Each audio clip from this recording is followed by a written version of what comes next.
Pnawn da a chroeso cynnes i chi i gyd i'r Oedfa i foliannu ac i addoli Duw gyda'n gilydd. Mae'n braf cael eich cwmni chi. Mae'r gwres ymlaen ar yr ochr dde, ond dydy o ddim ymlaen ar yr ochr chwith. Os da chi'n dwym, newch chi symud i'r ochr chwith. Os da chi'n oer, symudwch i'r ochr dde. A drwy hynny fe fyddwn ni gyd yn ddedwydd yng nghwmni y gilydd. Hyfryd cael addoli. Mae Cynan yn ymddiheuro, dydy o ddim yn bresennol i gyhoeddi. Mi oeddan ni'n cyfarch y Cynan bora yma, oherwydd chydig dan bythefnos yn ôl, mi oedd o yn y Vatican, yn cwrdd â Papa yn y fan honno. Mae yna lynia ar Facebook.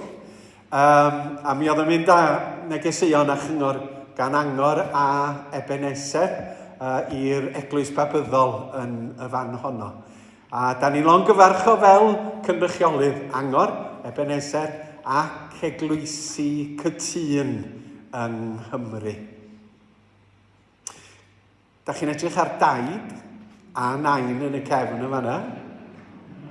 Nain y taid am y tro cynta. Mae wedi bod yn wythnos gyffroes i ni fel teulu. Mae siŵr na herwydd na'r cyntaf yn arbennig. A mae Jos a Lwri a Wil wrth i bodda yn dygymod a threfn ac amserlen a diffyg cwsg ac yn y blaen. Ond mae Fici a finna yna yn barod i gamu mewn i unrhyw fwlch neu argyfwng. Ac ei ddiolch i chi am y cyfarchion da ni wedi gael ganddo chi ac am yr anrhegion sydd eisoes wedi dod i law i Jos bach a y dymuniadau da i gyd i'r teulu bach newydd. Coeddiadau y Sul, mi oedd llanast bora yma ac mi oedd na ddeuddag o blant bach wedi dod ac oedd o'n hyfryd cael eu cwmni nhw. Diolch i'r teuluodd a diolch hefyd i tîm llanast Ebeneser sy'n paratoi yn ddygyn. Fe fydd y llanast nesaf bora dydd Sul yr 11 o Ragfyr yn llanast bob oed a fydd o'n gyfuniad o greffta a gweithgareddau arferol llanast ond efo mwy o elfen Oedfa, Nadoligaidd a charolau wrth i ni ddathlu geni yr Meseia Iesu Grist gyda'n gilydd. Coeddiadau'r wythnos, nos yfory, mae y cwr gweddi, hanner awr 7, falle'n ar Zoom yn unig oherwydd mae nifer o ffyddloniaid y cwr gweddi yn methu a dod. Mae y link Zoom yn yr e-bost wythnosol i unrhyw un sydd am ymuno hefo ni am hanner awr 7 a fydd Ifan yn agor efo un o'r salmau. Mae tîm agor y llyfr yn cyfarfod i ymarfer bora dydd Mawrth yn y Crwys, ond cyn hynny, maen nhw bore fory yn ysgol y Wern am y tro cyntaf ers tro. A mae'r tîm yn edrych ymlaen i gyflwyno hanes Ruth yn y fan honno a bob dymuniad. Mae hwn yn brosiect sydd yn tyfu yn raddol.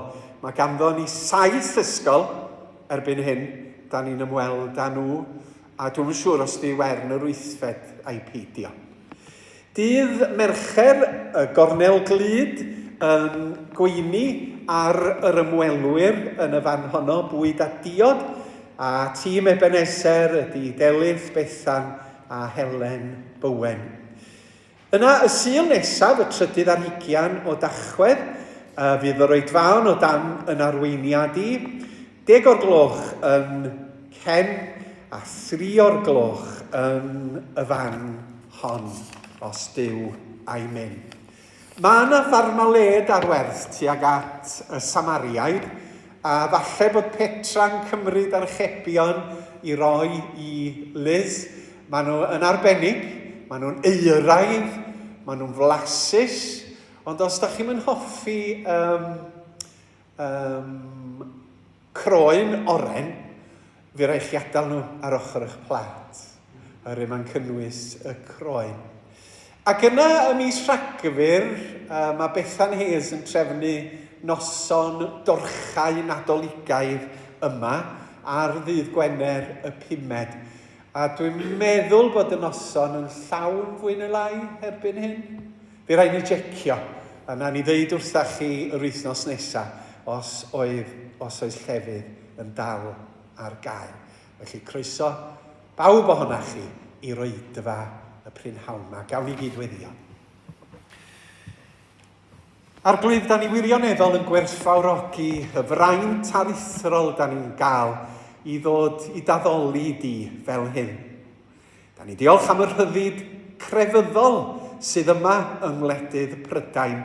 Nid yn unig i ni fel Cristnogion, ond i bob ffydd. Fod gan bobl yr hawl a'r rhyddid i addoli ac i fynegu mawl yn ôl i argyhoeddiad. Ond da ni fel Cristnogion yn dod yn hyd yn benodol i ddathlu yr arglwydd Iesu Grist, i ddiolch am y ffaith bod y ffydd Gristnogol yn unigryw, yn tywys ni ata ti drwy Iesu Grist. Llanwan ni yn awrad ysbryd glân i fywiogi yn haddoliad, i ddyfnhau yn crebwyll ysbrydol fel yn bod ni'n deall mwy amdana ti. Dyw holl bresennol, holl wybodus, holl alluog wyt ti. A da ni byth yn mynd i blymio i fawredd a dirgelion dy gymeriad. Ond fe gredwn, gam wrth gam, ddydd wrth ddydd, wrth arddel ein ffydd, y deuwn yn i ddadnabod di yn well, ac y tyfwn mewn adnabyddiaeth a tebygrwydd i Iesu Grist. O nabawn yn fwy tebyg i Iesu Grist yn byw. Gofynnwn hyn yn enw Iesu Grist ein harglwydd. Amen. Ar ôl yr emyn cyntaf, fe fydd Ifan yn dod i ddarllen ac i weddio. Iesu, nid oes terfyn arnat. Mae cyflawnder maith dy ras yn fwy helaeth, yn fwy dwfwn ganwaith nag yw'n hechod cas. Fyth yn anwyl meibion dynion, mwy ath gar. Yr emyn cyntaf.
ni wrando eto y pnawn yma ar beth sydd gan y pregethwr i ddweud wrthyn ni.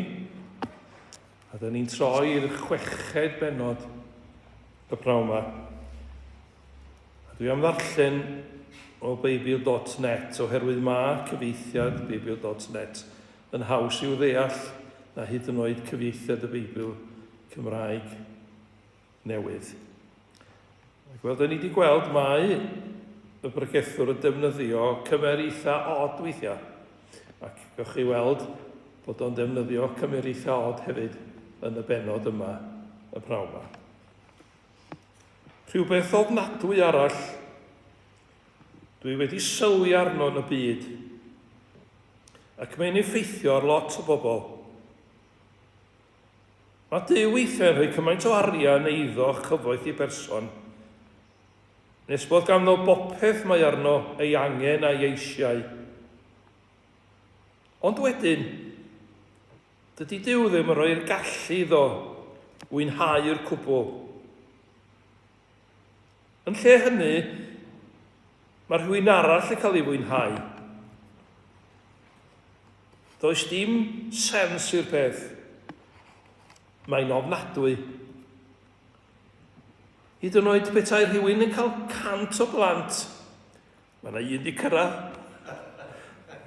Pe bod rhywun yn cael 100 o blant ac yn byw i oedran mawr,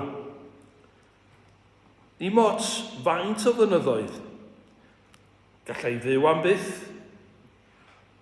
Os nad ydy'n cael mwynhau ei lwyddiant, mae babi sy'n cael ei eni'n farw yn well ei fyd na rhywun felly. Ac i beth mae hwnnw'n cael ei eni? Mae'n ddiystyr. Mae'n diflannu'r tywyllwch a does neb yn gwybod ei enw na dim arall amdano. Dydy ddim wedi profi gwres yr haul. Ond o leia mae'n cael gorffwys, felly'n well ei fyd na'r person arall. Neu cymerwch bod rhywun yn cael byw am 2000 o flynyddoedd, ond heb brofi unrhyw lwyddiant materol. Ond nid i'r un lle maen nhw i gyd yn mynd yn y pen draw. Mae pawb yn gweithio'n galed i gael bwyd i fwyta, ond ydy'r stumog byth yn fodlon. Felly pa fantais i gan rhywun doeth dros y ffwl? Pa fantais i gan rhywun clawd sy'n gwybod sydd i fyw mewn perthynas ag eraill? Mae bod yn fodlon gyda'r ein sy'n gynnoch chi yn well na breuddwydio am gael mwy o hyd. Dydy'r pethau yma i gyd ddim gwneud dim sens. Mae fel ceisio rheoli'r gwynt. Mae popeth sy'n digwydd wedi drefnu ymlaen llaw. Mae pobl yn gwybod mai creaduriaid dynol ydyn nhw. All pobl ddim dadlau gyda Duw am ei tynged, gan ei fod e'n llawer cryfach. Dydy dadlau di-ddiwedd yn helpu dim. Be sy'n cael ei ennill? Pwy sy'n gwybod beth ydy ystyr pethau gorau i rywun i wneud gyda'i fywyd? Dim ond am gyfnod byr mae'n cael byw. Ac am ei fywyd llawn gwestiynau yn mynd heibio mewn chwinciad. Oes yna unrhyw un yn rhywle sy'n gallu dweud beth fydd yn digwydd yn y dyfodol? Deithio Duw yr ysgrythyr i ni mwyn i enw. Amen. Ywch ni weddio gyda'n gilydd.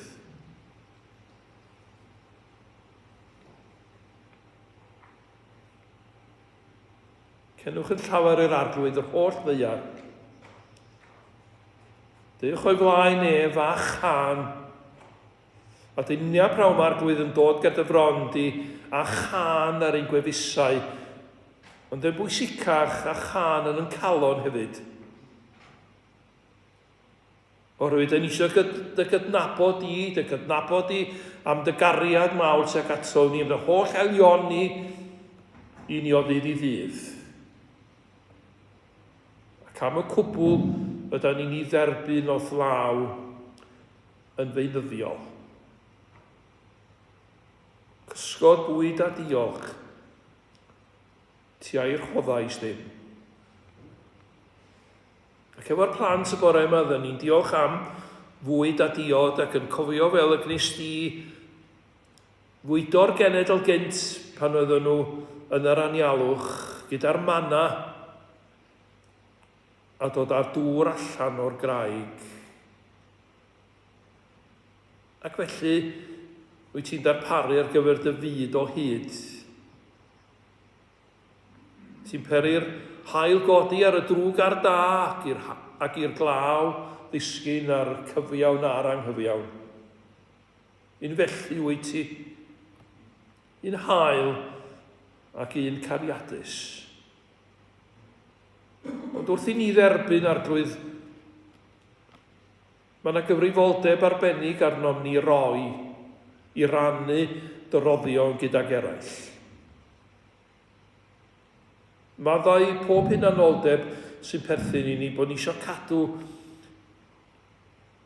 cyfran helaeth i ni'n hunain ac yn anghofio anghenion eraill o'n cwmpas ni, yn agos atom ni ac yn mhell oddi wrthyn ni. Ac wna ni'n debyg i ti yn hael ac yn edrych at anghenion eraill hyd yn oed o flaen yn anghenion ni ein hunain. Gad i ni gysegru'n bywyd mewn gwasanaeth. Mewn gwasanaeth i'n gilydd, mewn gwasanaeth i'n gilydd o fewn eglwys. Ac hefyd mewn gwasanaeth i eraill yn y gymuned yda ni'n rhan ohoni. Da ni'n gofyn dy fendith arglwydd ar waith y ganolfan glyd y prynhawn yma ac ar ddim mercher. Ar gwaith ennus gobaith yn estyn cymorth i'r rhai sydd yn ceisio lloches a'r rhai sydd yn ddigatre. Ac asiantaethau eraill yn y ddinas yma sy'n estyn allan mewn cariad ac mewn gofal. Ac ar lefel byd arglwydd, da ni eto'n gweddio prynhawn yma am heddwch a chyfiawnder. Yn y cora gweddi nos o'r blaen oedden ni yn gweddio'n arbennig dros Syria. A dyn ni wedi bod yn gwneud hyn ers blynyddoedd oherwydd y terfysg a'r gwrthryfel sydd wedi bod yn Syria. Cymaint o bobl, miloedd ar filoedd o bobl wedi gorfod gadael eu cartrefi i chwilio am loches o fewn i Syria ac hefyd mewn gwledydd eraill. I ryw raddau arglwydd mae'r rhyfel wedi dod i ben, ond eto mae yna drais. Mae yna bobl byw mewn ofn yn yr rhan yna'r byd. A da ni'n cofio am deglwys. Mae yna gymunedau Cristnogol cry mewn rhannau o Syria. Ac mae'r eglwys wedi bod yn agor i drysau i fod yn obaith ac yn lloches i bobl oedd mewn angen mawr.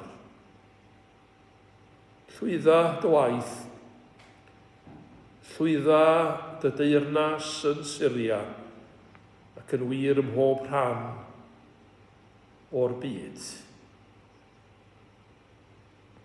A da ni'n dod ar glwydd yn cydnabod ein hangen y brawma fel pechaduriaid. Da ni am gyffesu'n pechodau gyda fron di. Mae'n wir ddrwg yn ni bod ni wedi pechu'n derbyn di ac yn erbyn pobl eraill mewn meddwl gair a gweithred. Neu di faddau ni. A diolch am Iesu Grist ein gwaredwr ni, i fod o wedi mynd i'r groes drosom ni'n bersonol. Gymryd ein pechodau arno fo ei hun ac i faddau y cyfan i ni. Da ni'n derbyn y maddeuant yna praw ma, ac yn gweddio arglwydd am nerth i wrthwynebu'r drwg ac i wneud yr un sydd yn dda yn dy olwg di. Gwna ni'n sianelau i dy gariad gyrraedd pobl eraill, ath gyfiawnder deyrnasu ym mhob rhan o'n byd. A da ni'n gweddio dros eraill y cleifion, y profedigaethus, yr unig a'r trist.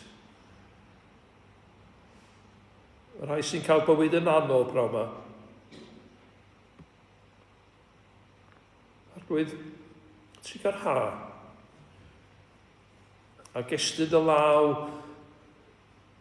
i achau, i gysuro, ac i ddod â gobaith a bywyd newydd i'r rhai sydd yn galw ar denw di o ganol cyfynderau bywyd.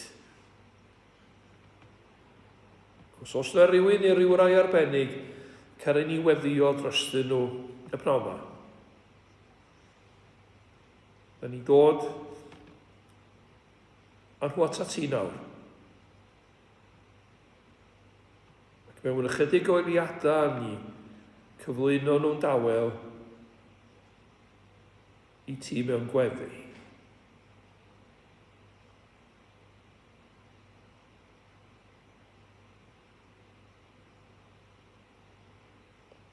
Arglwydd bendithion Oedfa, wedi siarad â ni trwy gyfrwng yr Oedfa prynhawn ma, a bendithio Alun ar ysbryd lan, wrth iddo fo gyhoeddi dy neges di i ni. Gweddiwn hyn, yn enw ac yn heiddiant ein harglwydd am gwaredwr Iesu Grist, ac yw ei ganw ni wedd yr arglwydd gyda'n gilydd.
diolch Ifan am y darlleniad ac am y weddi. Mi edrychwn ni ar gornal bach o'r darlleniad yna yn y munud. Dwi eisiau cyfeirio at 3 pheth. Mae yna 3 o'n aelodau wedi bod yn yr ysbyty. Un o ffyddloniaid Oedfa'r pnawn, Catrin Jane, wedi cael llawdriniaeth fawr yn ystod yr wythnos. Nes i gweld ti bora ddoe, oedd hwyliau reit da arni hi, oedd hi'n cofio ata chi. Oedd hi'n gobeithio dod adra fory, ond amser a ddengis os na dyna fydd yn digwydd ar ôl triniaeth mor fawr. Yna fe gafodd Meryl Nielsen triniaeth ar ei cataract ddoe. A da ni'n dymuno dda yn yr adferiad. Ac yna y trydydd un ydy Alun Parry. Mi gafodd o'i rithro i'r ysbyty nos Wener oherwydd ei fod o'n furianadl. Nes i weld o bore ddoe ac da chi bod o Alun yn iawn ond bod i anadl o yn llafurus. Yr ail beth ydy hoff garol. Da ni am gynnal Oedfa Carol a Chacen. 40 o dachwedd yn y prynhawn. Ac os da chi am i ni ganu carol arbennig, mae yna ffurflen bach maen nhw gan tudur i chi nodi y garol a nodi'ch enw hefyd. Ac yna gawn ni ddewis carola o'r rhestr da ni wedi i gael. Ac yn glwm efo'r Nadolig, da ni wedi dewis Carol Plygain i'r Meibion ganu. Da ni wedi ganu mewn 2 o'r gwasanaethau cyn y Nadolig. Felly os oes gan unrhyw un o'r dynion ddiddordeb, mae gen i gopi o'r Carol Plygain syml y prynhawn yma. Dylch i ni ganu yr Ebeneser. Wrth droi fy ngolwg yma i lawr i gyrra'r holl greadigaeth fawr. Gwrthrych ni wel fenaid gwan ond Iesu i bwyso arno'n rhan. A'r geiriau sydd yn weddill.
Rwan, da ni yn tynnu at ddiwedd, hond i'r bregas ola ond un ar lyfr dyrus y pregethwr.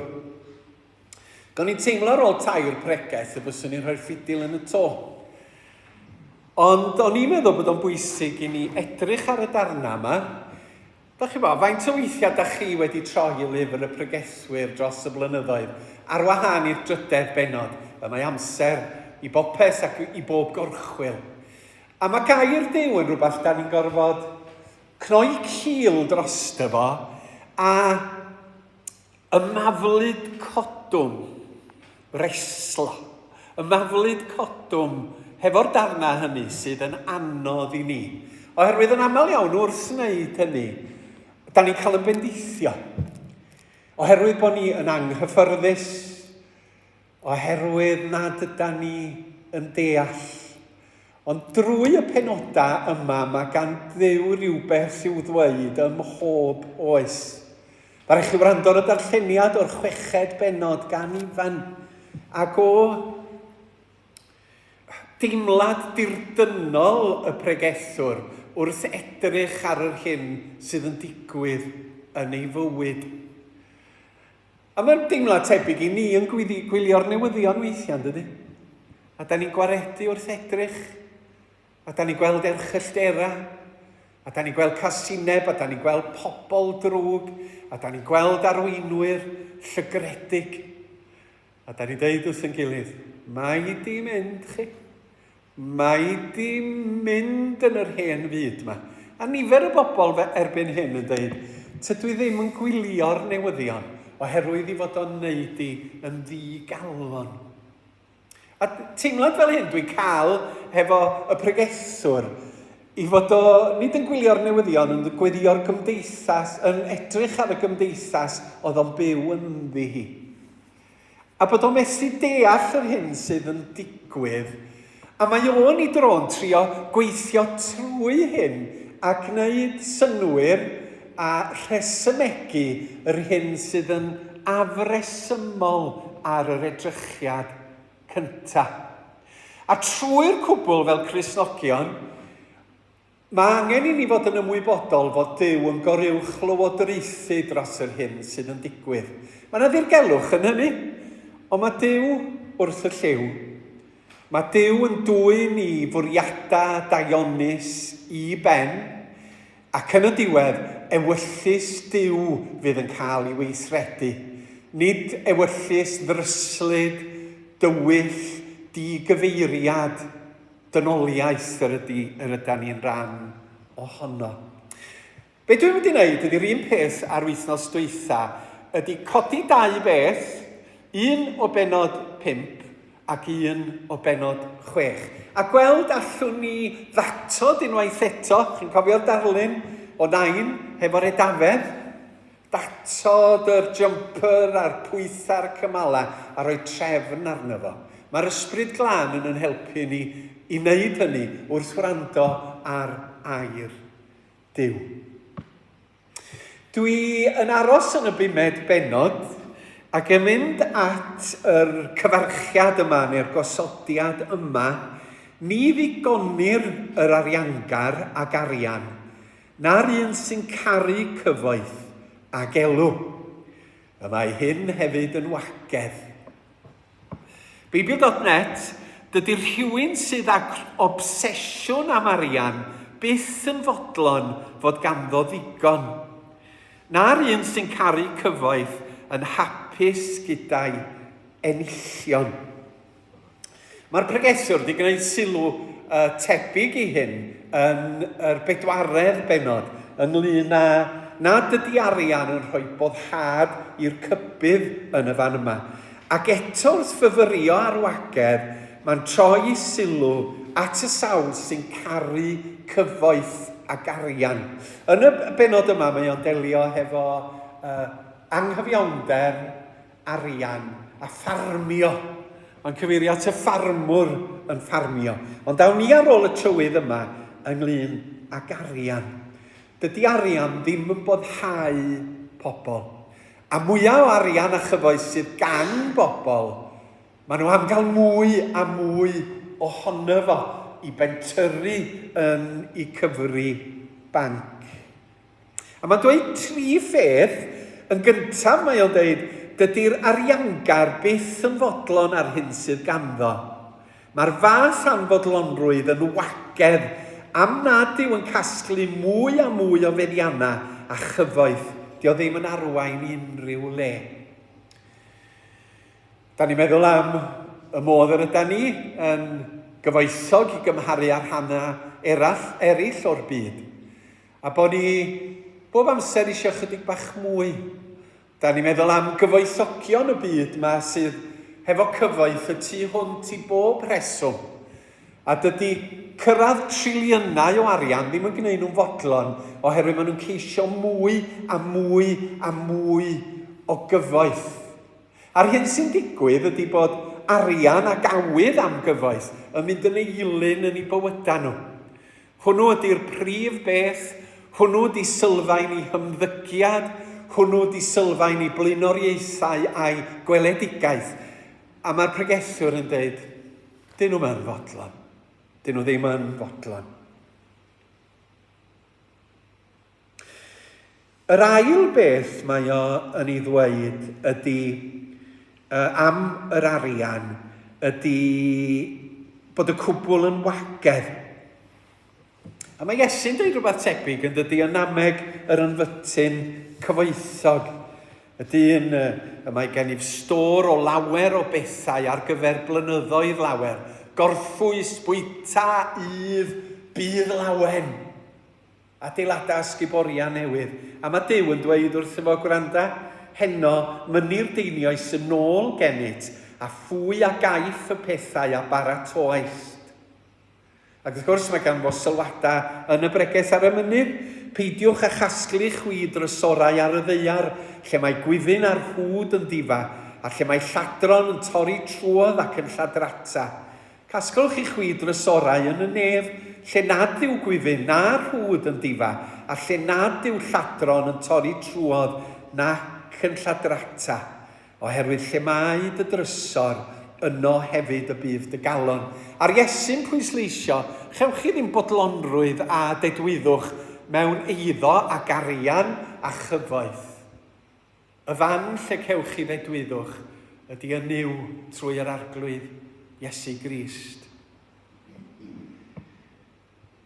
Di cyfoeth a trysorau deiarol, dydy o ddim yn gwneud pobl yn fodlon a dedwyr, ond da ni'n cael yn twyllo yn yr oes hon, I feddwl, os ydyn ni'n gyfoethog, fod o'n dod law yn llaw a hapusrwydd. Da ni'n cael yn cyfrylu fel hyn, da chi bod, mae cwmnïau betio, fyddai'n dilyn diwelingo, dysgu dipyn Rwmaneg a Ffrangeg, a trwy'r adag, mae yna hysbysebion betio yn codi. Yn dweud, triwch hwn, triwch y gêm yma. Busoddwch chydig o arian mwyn ennill cyfoeth mawr. A mae'r byd seciwlar yn rhoi'r argraff bod hapusrwydd yn y cyfoeth. Does dim. Does dim.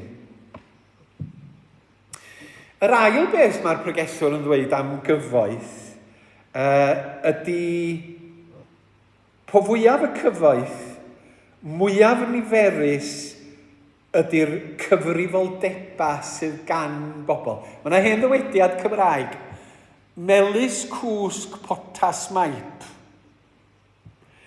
A fi eisiau'n holi pobl, be di ystyr y ddihareb yma, melys cwsg potas maip. Ac oedd o'n dweud bod yna rhyw stori person yn siarad hefo fo, ynglyn â y potsian a dwy'n pysgod a dwy'n anifeiliad oedd ar fferm. A fod pobl yn dwy'n mwyn bod yn fwy cyfoethog o ran I bwyd. Ond bod yna rei oedd yn byw yn onest. A doedden nhw ddim yn ceisio eiddo pobl eraill. Ac felly dyma y dywediad yn dod, melys cwsg, potas maip ydy vegetarian da. Cawl rwdan, does dim cig yna fo. Da chi ddim wedi bod yn dwy'n. Mae cyfoes yn dod â chyfrifoldeb. Mae cyfoes yn dod â phryderon. Mae eiddo yn gwneud pobl yn bryderus. Mae nhw methu cysgu'n y nos oherwydd bod nhw'n gofidio am yr stock exchange ac am cyflwr i adeiladau nhw a sut mae busnesau nhw'n mynd. A mae hynny'n wir dos bosib yn dydy. Mwy am byd sydd ganddo chi, mwy am byd o fidiau sydd yn dod yn ei sgil. Mae yna gyfeithiad o'r adnod yma yn y Good News Bible. The richer you are, the more mouths you must feed. All you gain is the knowledge you are rich. Ni'n meddwl bod hwnna ddel. Unig beth da chi'n ddysgu ydy bod chi'n gyfoethog. Ac yna trydydd peth mae o'n ddweud am gyfoeth, y bregethwr, bod digonedd y cyfoethog yn ei rwystro, rhywun peth di o'n rhag cysgu'n dawel. Mae o'n cael ei gadw'n effro. Ond mae Paul yn deud wrth Timotheus, fel hyn, byddwch yn fodlon, os oes gennym fwyd a dillad, gadewch i ni fodloni ar hynny. Y mae'r rhai sydd am fod yn gyfoethog yn syrthio i demtasiynau a maglau a llu o chwantau di-reswm a niweidiol. Byddwch yn fodlon ar yr hyn da chi angen.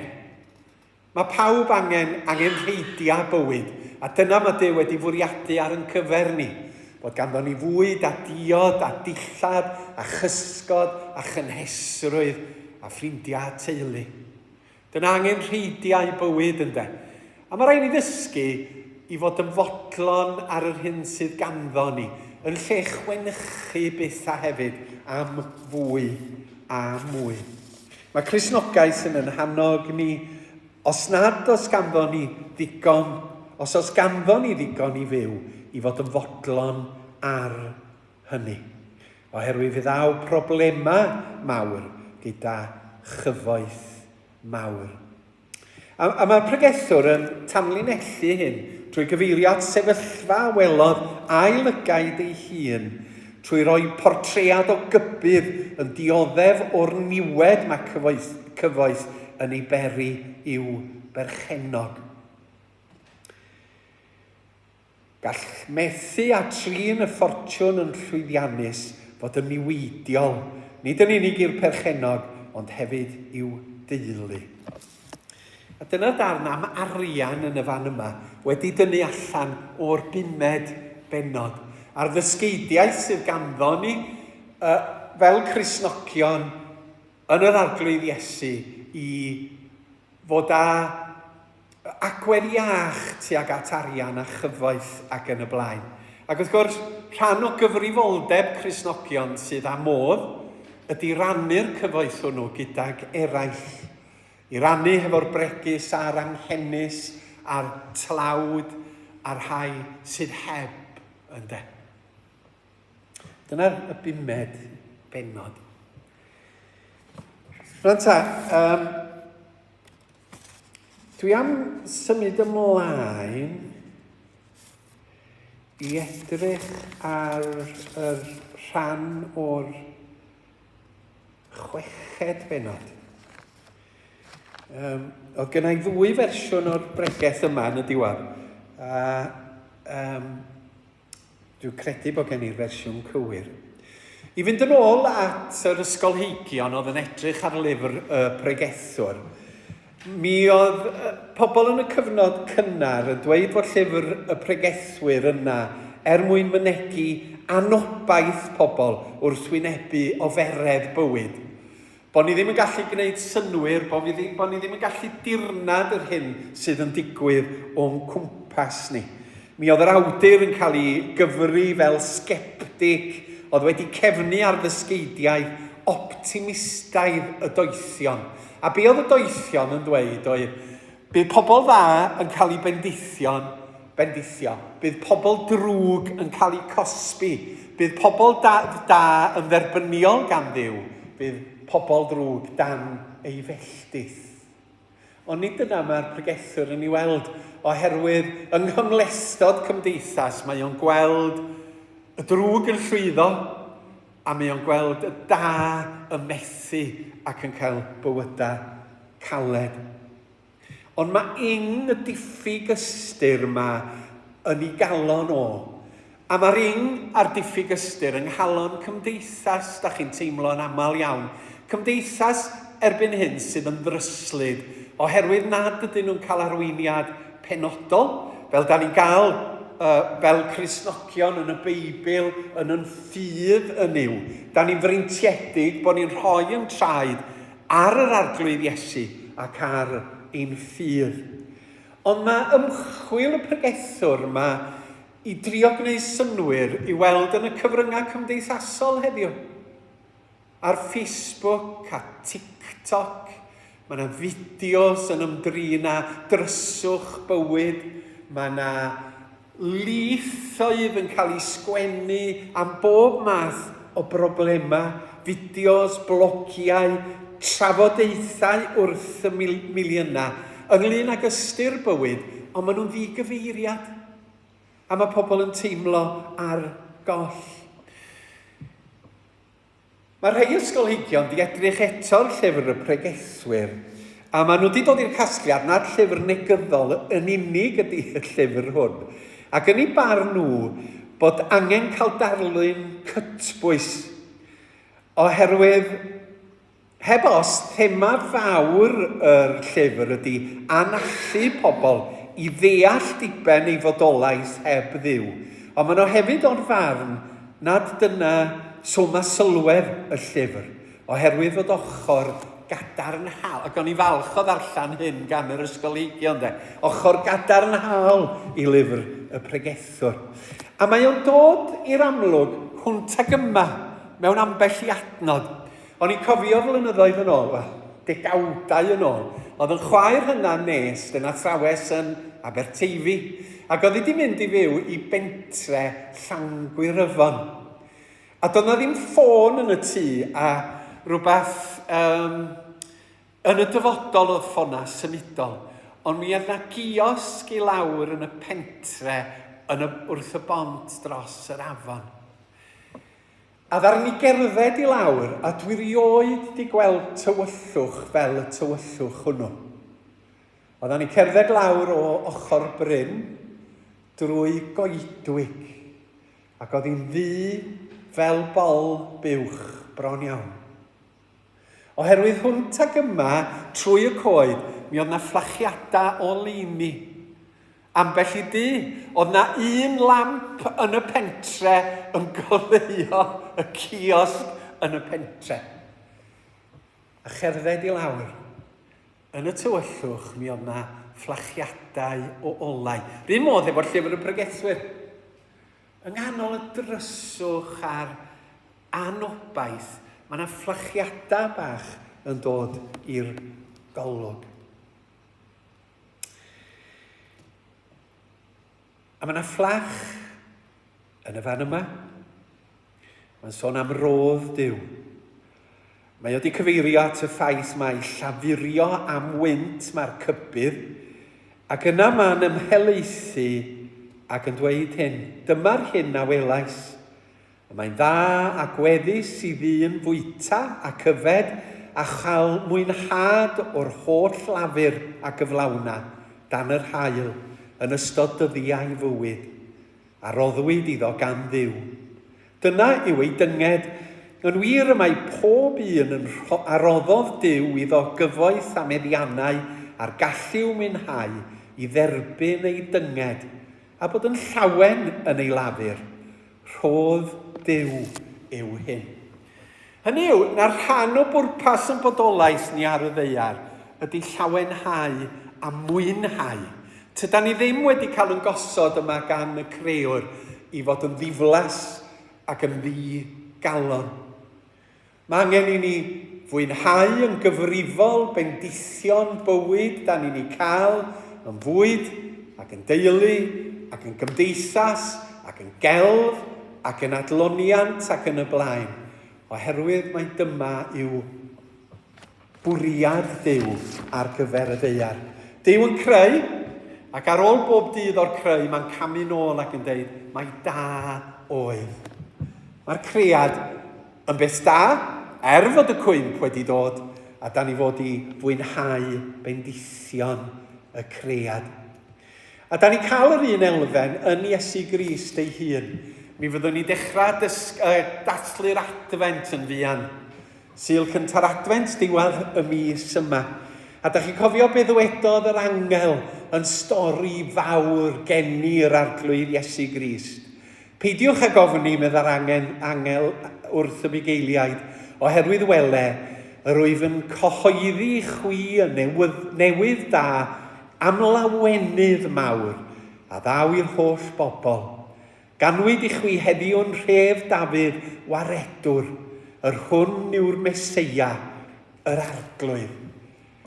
Felly mae geni yr arglwydd Iesu. Mae Duw yn dod yn ddyn yn newyddion o lawenydd mawr, yn bod ni fod i fwynhau dyfodiad Iesu Grist ac arwydd o cad hynny, a mwynhau yn bywyda yn gyfrifol. Ydan ni yn arddel y llawenydd? Ydan ni'n arddel y mwynhad mae Iesu Grist yn ei roi i ni? Dudodd Iesu ei hun fel hyn yn Ioan 15. Rwyf wedi dweud hyn wrthych mwyn i'n llawenydd i fod ynoch ac i'ch llawenydd chwi fod yn gyflawn. Dyma fy ngorchymyn, carwch eich gilydd fel y cerais i chwi. Iesu Grist yn dweud, dwi'n rhoi i chi lawenydd. Mae angen i chi fwynhau, mae angen i chi sylweddoli pa mor fendigedig ydy'r hyn dwi'n rhoi i chi. A does na neb na dim yn mynd i ddwyn yr iachawdwriaeth dwi'n rhoi i chi.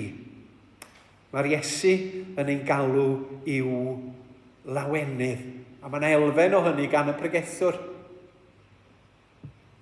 Rwan, da ni'n cloi. Chweched benod dwi'n mond fwy neu lai crybwyll hon. Geiriau dyrus darllenodd ifan. Mae o'n mynd o'r syniad ma o lawenydd i'r gwyll eto. A mae o yn y gwyll yn ymgolli fel oedd y bardd yn dweud. Diolch yn deall y byd. Diolch yn deall beth sy'n digwydd. Dydy o ddim yn deall y symudiadau. Diolch yn deall pam bod y drwg yn llwyddo. Ac mae'n ebychu y bydda'n well pe na bai pobl yn cael ei geni o gwbl os nad ydyn nhw'n gallu mwynhau bywyd. A da chi'n teimlo ring ynde? A da chi'n teimlo y ring. A mae'r adran yn dod i ben hefo cwestiwn rhethregol sy'n disgwyl ateb cadarnhaol. Oni dydyn ti gyd yn mynd i'r un lle, medda fo. Os mae'r unig beth sydd gan oes i'w roi i'w hyn, beth yw y pwynt? Ac i mi, wrth edrych drwy llyfr y pregethwr fel hyn, mae rhywun yn ymwybodol fod pobl yn teimlo fel hyn. Fod Cristnogion weithiau'n gallu mynd i deimlo yn negyddol, nad ydy Duw yn ymyrryd fel da ni'n disgwyl, nad ydy o'n gwneud y pethau bysa ni am iddo fo i wneud. Ond drwy'r cwbl mae llyfr y pregethwyr yn yngwthio fi at yr arglwydd Iesu Grist. I feddwl am y goleuni a'r gobaith a'r positifrwydd sy'n pefrio drwy gariad Duw yn ei annwyl fab. Fod na ystyr i fywyd. Fod na ystyr i unigolion. Fod na arwydd o cad i'r hyn sydd yn digwydd yn y gymdeithas nad ydym ni'n gallu deall pob dim. Drwy'r Efengil, da ni'n cyhoeddi i gymdeithas gyfoes sydd yn ddi-gyfeiriad, yn ddi-ystyr ac yn aml yn ddi-angen, da ni'n cyhoeddi gobaith yn yr arglwydd Iesu Grist. A fe ddwedodd Paul hyn yn Rhufeiniaid, a bydde di Dduw ffynhonnell gobaith eich llenwi a phob llawenydd a thangnefedd wrth i chwi arfer eich ffydd, nes eich bod trwy nerth yr ysbryd glân yn gorlifo a gobaith.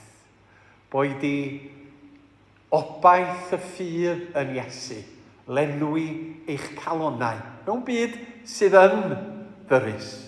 Ond mae Iesu wedi cario'r dydd ac ef yw goleini'r byd. Mwyn i enw. Amen. Preges olaf, yr 7fed preges y Sul nesaf, a mae rown ni fwcwl ar lyfr y bregethwr am y tro. Dewch i ni ganu'r emyn ola.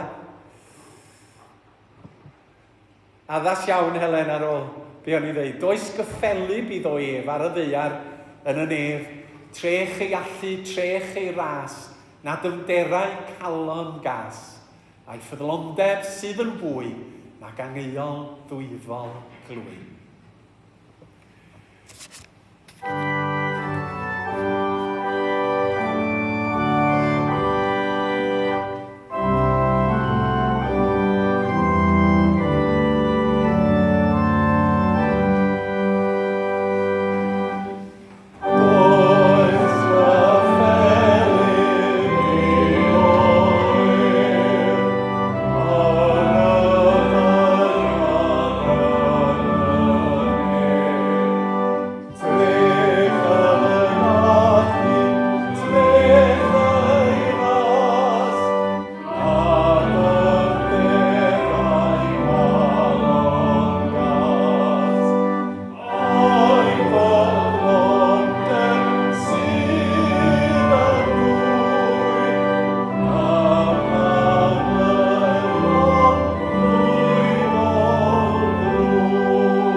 Diolch i chi am eich cwmni pnawn yma, a diolch i bob un sydd wedi bod yn rhan o'r tîm.